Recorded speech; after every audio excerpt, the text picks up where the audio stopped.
Kenya would have become a great country.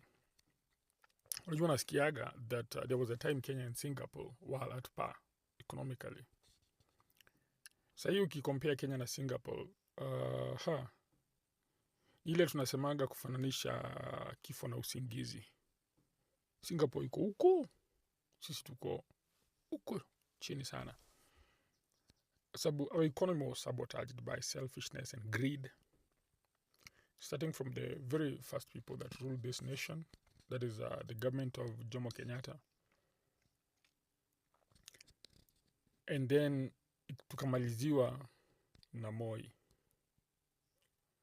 Then at some point we redeemed this country from that kind of governance in 2002. That was the first time I voted. Nimeishiishi. And we were very optimistic, and we had every reason to be, because Kibaki was a revolutionary leader.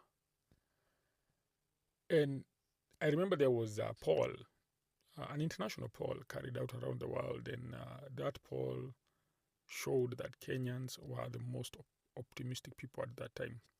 I remember in the optimism, Kenyans would arrest police officers for taking bribes because we felt like this is the end of corruption in this country. Lakini tulishangaa ile hujaiona. Because the same old people that were in previous government that had learned the art of stealing, maybe in different government jobs and department and stuff, they were in government.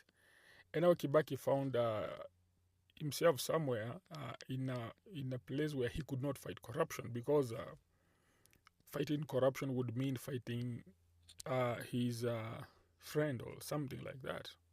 But he really tried with everything going on. Kibaki really tried. Kibaki made this country now start looking like a country, starting with free primary education, ambayo imeuliwa sahi. Out of nothing. I remember those days the budget used to be around 250 billion, 300 billion. I think for the first time ilikuwa 300 billion and something time ya Kibaki, if I'm not wrong. So you can imagine the far we have come from. And Kibaki used that 300 billion to do a lot. Offer free primary education. Build roads. He really built roads with close to nothing. And no borrowing. And if there was any borrowing, very little borrowing. Well, Kibaki was not an angel. There were problems in his government, and there are mistakes Kibaki made that I feel he shouldn't have made, and that contributed to us being where we are today. Like being defeated in the first term and refusing to leave. I think if he would have been a gentleman and left, I don't know, but I don't think we would be where we are today, because this is the thing that created the animal we have right now.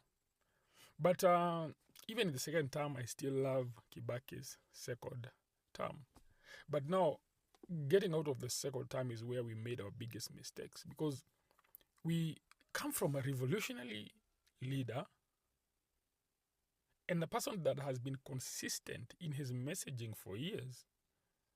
And now we give everything to people that have no clue what leadership is all about, or thugs.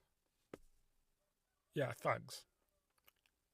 And I could hear people say, Moi and Kenyatta, they had a meeting sometimes, and Moi agreed that one day he would give power back to Uhuru. And that is the reason Uhuru was brought into politics, and he ended up becoming the president. It said that he didn't even want to become president at some point, but with time I think he got used to the idea and he became president. But I think it was a bad idea. And he ruled. I think I liked his first term. Then came the second term. And now there was that promise of Kumi this, Kumi that. No, I had said no to that. Not because I was tribal, but because I could look at the person who is being told that Apewa Kumi. I look at their track record. There is nothing, absolutely nothing. There is nothing. There is no one thing he could say, he could point to and say, when I was the minister of this, I did this. When I was here, I did this. Nothing. And then we are being told that this is a person we should vote for president. And Uhuru saw it and he said, no, I don't like this person. I'm not saying Uhuru is good. I don't like this person. Don't vote for this person. But we said, wewe kwenda huko, wewe kwenda huko. We handed him power. Look at where we are.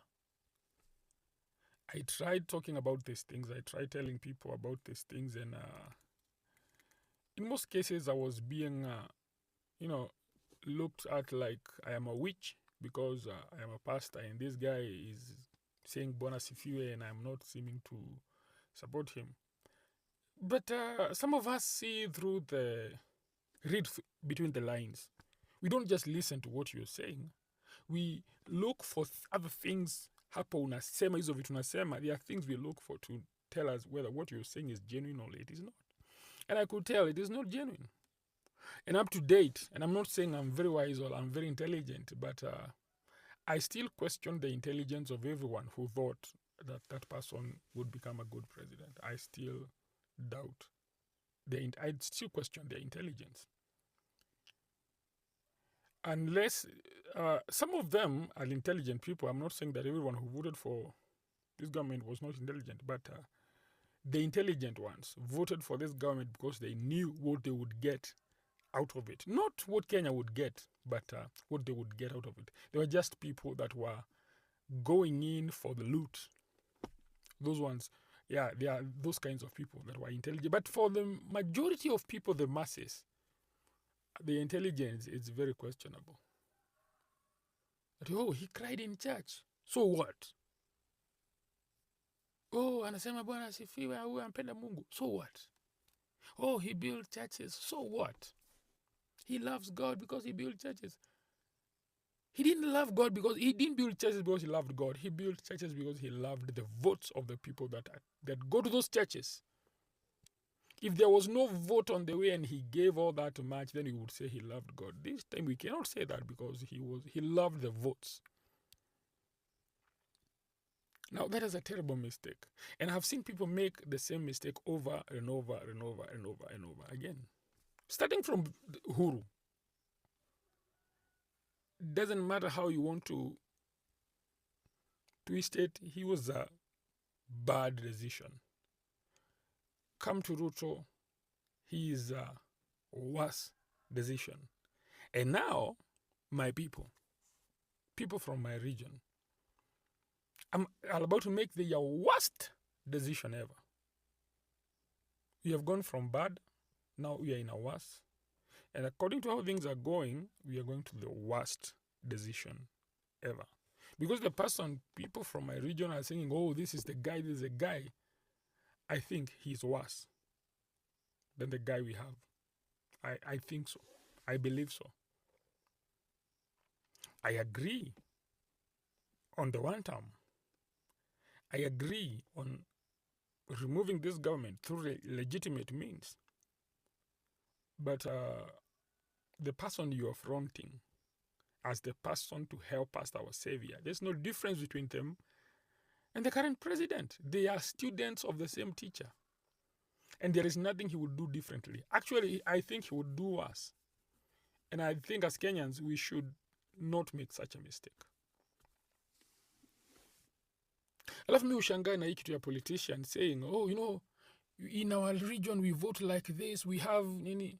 Yani, a politician sits down and thinks that he has the votes of every person living in a specific region because those people do not have the capacity to think for themselves. They must wait for a politician to think on their behalf and decide. That is why I was wondering, wakati mtu anaambia mtu 10 yangu 10 ya fulani, please, si useme yako. Sasa unasema kura ni yangu kwa mfuko wangu. Mbona unasema ati una promise mtu nitampigia kura kiaje sasa? Na kura ni yangu, niko na akili yenye inaweza kuniambia this not the. And I have never gone with the masses. I go with what I look at you, I look at your policies, I look at your background, I look at the things you have done in the past, then I decide. It doesn't matter what everyone around me is singing. I won't do that. And one of the reasons I won't do what people are singing about is because I have seen how they make stupid mistakes and how they fall down over and over and over and over again. How I wish as a country tunaweza fika mahali tuanze kuangalia watu ama tutafute viongozi wale ambao wanakaa vile tunataka. Hatugojei waje watuambie, sisi wenyewe tunaweza amua tuende tuchague mmoja tumwambie sasa wewe kulingana vile tumeona na vile tumekupima kuja tu tukuinue ukue kiongozi wetu. Because otherwise these politicians they know the art. Juzi nilisikia Wamunyoro wakisema ya kwamba whatever they say during their campaign doesn't mean anything. That one is dropped immediately. They get into office and they forget everything. What does that tell you? It tells you that there's nothing he is saying. Or everything he is saying is just to pull you in. And once you're in, that is it. They go ahead and do whatever they want. For the sake of our country, for the sake of the future of our children, which inanifanya nikuwe na uoga sana, the future of our children. Because they need to have a country. Na at the rate this country inaporwa, sijui kama tutakuwa na country in a few years to come, especially if God forbid that this president returns to office. Kama nilikuwa nasikia story hapa Udhaya tu, naishi Udhaya, nilikuwa nasikia story hapa Udhaya tu that watu group za boda peke yake zilipata 7 million. Kuna sako ingine hapo najua ya matatu nilisikia hakuwezi kuwa kumekosa kuingia milioni kadhaa. So we are talking about roughly 10 million kwa group mbili tu zenye najua. And there are so many other groups in Othaya. And I hear every group is getting, I don't know, 100, I don't know, 50. I don't know 100, I don't know, 50. I think 100, yeah? So where is this money coming from? And yet, hatuna madawa hospitali. Yet, SHA haifanyi kazi. Yet, shule ni kama hakuna pesa. And yet, money is being thrown around left and right, front and center. Where is this money coming from? Tutakula hiyo pesa tukiona ni kama ni vitu tumepewa, but let me tell you something. Kuna siku itafika hapa tutalia. Nothing will be working in this country. Nothing will be working. Sana nasikia wakulima wa majani chai wakilialia.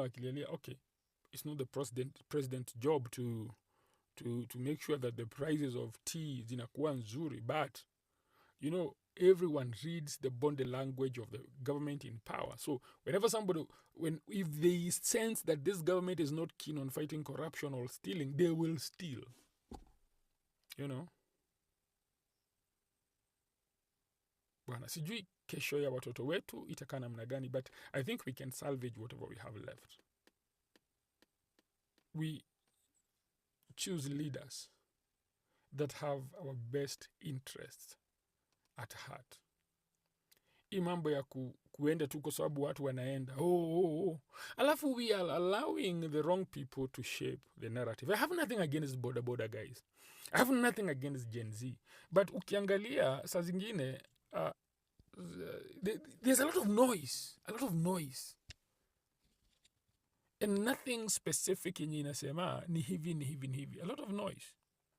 Well, I believe there are guys that have points, but I think we need to have people that are sober, that need to start talking and shaping their narrative.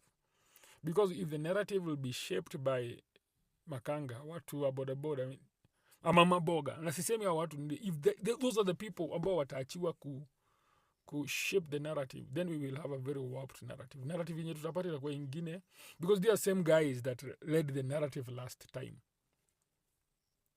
I have nothing against them, but and I think we have to have voices that have a strategy rising. I'm not among them. I don't think I have the capacity to make strategies. Me, I can only talk and speak my mind and my observation. But please, for the sake of God, for the sake of our children, let us do something about this country. Let us save this country. So let us go out there and register. Bado sija register. Actually, I lost my ID. Nitaenda kuchukua ingine, hata nilisikia walitoa nini. Nitaenda kuchukua. We must register. We must vote. Let our numbers count. And let us see if, by the will of God, we can transform this country into something we will be proud of in years to come.